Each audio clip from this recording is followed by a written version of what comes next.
is my recipe for sweet corn and chicken soup. There may be other variations out there, but this is the way I do it. So you can change this recipe to suit your taste if you like, or you can follow it exactly. I'd say follow it the first time, and then you can make adjustments as you taste it.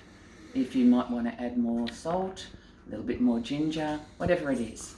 Okay, so first off we get a whole chicken. I get mine from Aldi because they're the cheapest. This one was $7.22 and the weight of it is 1.6 kilos. So we just get a whole chicken, and I'm just opening up the wrapper. Now what I like to do is I like to wash the chicken. A lot of people say don't, but I don't know what they've done with it, so I like to wash the chicken just in some cold water. And while I'm washing it, you might want me to zoom in here. While I'm washing it, I make sure that the water gets right down into the cavity, and down by the legs here, there's flaps of fat, which I pull off and I throw out. There's enough fat coming out of the skin, so if we can just remove a little bit of that around there, that's good. And I wash out all the cavity. I also check that they've cleaned the chicken completely, because sometimes there's bits and pieces of stuff still in there. So I remove all that. It's not necessary. It's really not going to make a difference, but it's just what I prefer to do. I just do this as a standard whenever I'm cooking a chicken, because I might be putting this in the oven to roast, and then I wouldn't want that stuff inside, so I just remove it all. Once I've done that, I'll change that to hot water. I'll put it in a large pan, and I fill the pan with hot water because I'm going to put this on the stove, bring it to the boil, and then I'll simmer it for a minimum of an hour, but anywhere between an hour and a half. Sometimes if I've forgotten, it might get 2 hours. That's no issue. So just covering the chicken. There's quite a lot of water in there, but that's going to become flavorful, and we'll use all of that water for the soup. So over onto the stove. I'll put it onto high. Once it starts boiling, I'll reduce it down to a simmer. Okay, so that's now boiling. Once it reaches a boil, we turn the temperature down so that it's just simmering. So rather than have lots of bubbles there, we just want a slow bubble.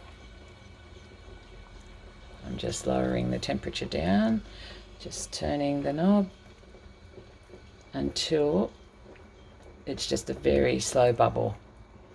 We put the lid on, and you can see through the lid that there's just a slow bubble happening. That's so that the water doesn't evaporate off, because we need that water for the soup. Now that we leave for at least an hour, generally about an hour to an hour and a half, but sometimes I'm busy and it might be cooking away for 2 hours. That's all fine. Means that the water might reduce just a little bit more, but the flavour will be more intense. So that's all we do on that part.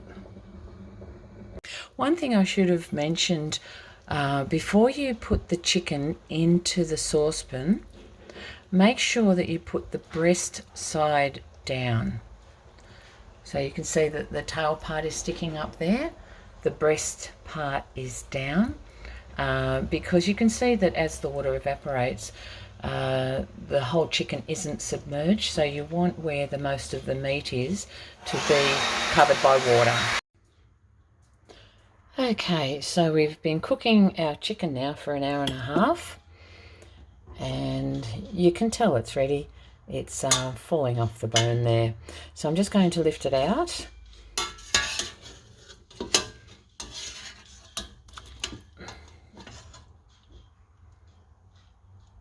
Oh, it's steaming up the camera. Place it into a bowl there. And you can see how that's just falling off the bone there. So that can cool while I'm doing the next step. So now we're going to add the rest of our ingredients to the stock that's left behind there in the pan. And here are the other ingredients that we need for our sweet corn and chicken soup. So I've taken some of the chicken, that's all the chicken breast. I've taken it off the chicken and chopped it up. Behind it, we have chicken stock powder, salt and pepper. In here, we have a mixture of corn flour and water, just enough water to make that into a thin paste. Then behind that, we have some chopped ham, some spring onions or shallots, wherever you come from, they're called different things. Then we have some egg whites. That's sesame oil. That's grated fresh ginger. You can use the jar or you can use fresh ginger. If you're using fresh ginger, it's a lot stronger, so you generally will use a little less. And then in the back we have our cans of creamed corn, and the recipe doesn't call for it, but I put corn kernels in. This is where I say that you can do the recipe as it suits you. So these may not be the specific measurements of the ingredients that are on the recipe, but this is the way I do it to suit me and my family, and this is the way they like it. So the next step is to just add all the ingredients. So we have our saucepan here with our chicken stock in it. I've removed the chicken, and all that's left is the water that the chicken was cooked in. I'm just heating that up.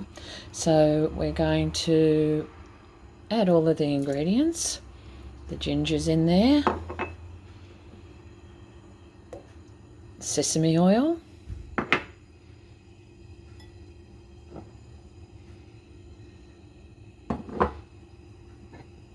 the stock powder, the salt and pepper.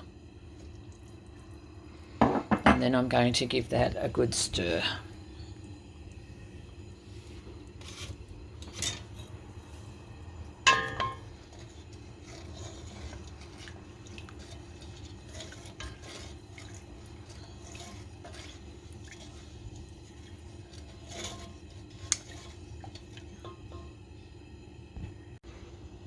To the mixture, we'll also add most of our spring onions, but we will keep a few just to decorate when we've finished. We'll keep a few there in the bowl, and we'll use those to decorate.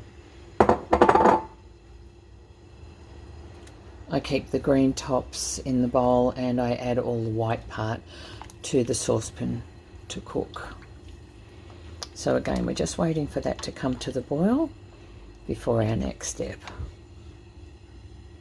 Right, it's just slowly coming to the boil now.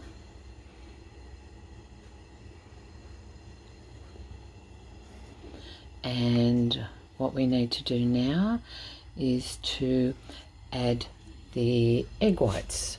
So they're over here. Now this is a bit difficult for me to show you, because what you need to do is to keep stirring the soup, and then while you're stirring you need to add the egg white in a very thin stream.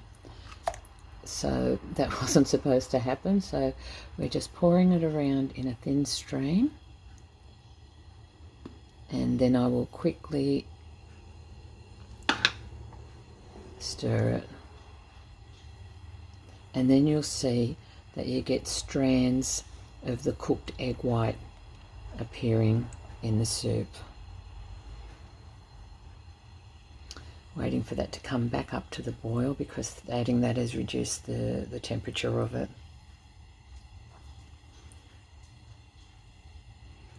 There we go, you can see the egg white there appearing. Once that's cooked,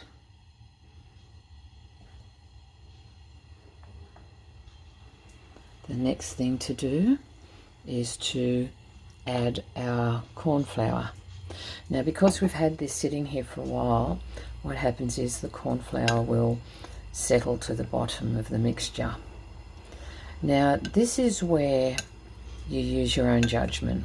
In there I've got 2.5 heaped tablespoons of corn flour with just enough water to make it into a thin paste. And some people like their soup thin, so in that case you wouldn't need to add too much corn flour.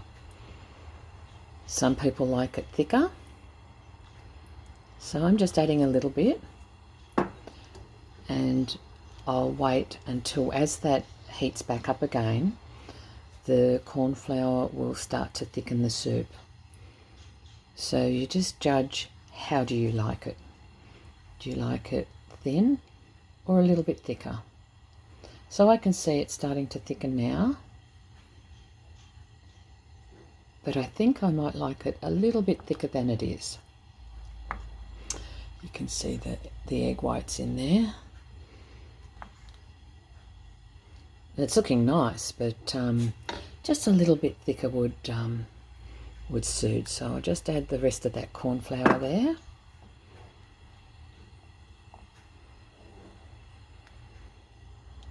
And that will do it. It's thickening up perfectly, the way I like it.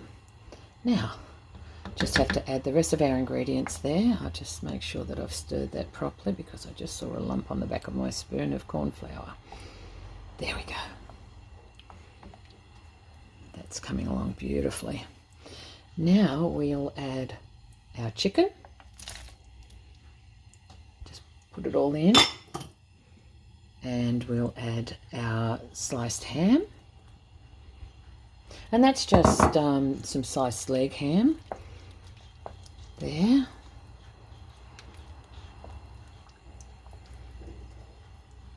Oh, that's beautiful. It's thickened up beautifully. Don't know if you can see that there. It's beautiful. And the last thing we need to do is to serve it and garnish it. So we'll come back once I've done that. So there you have it. There's our chicken and sweet corn soup with the garnish.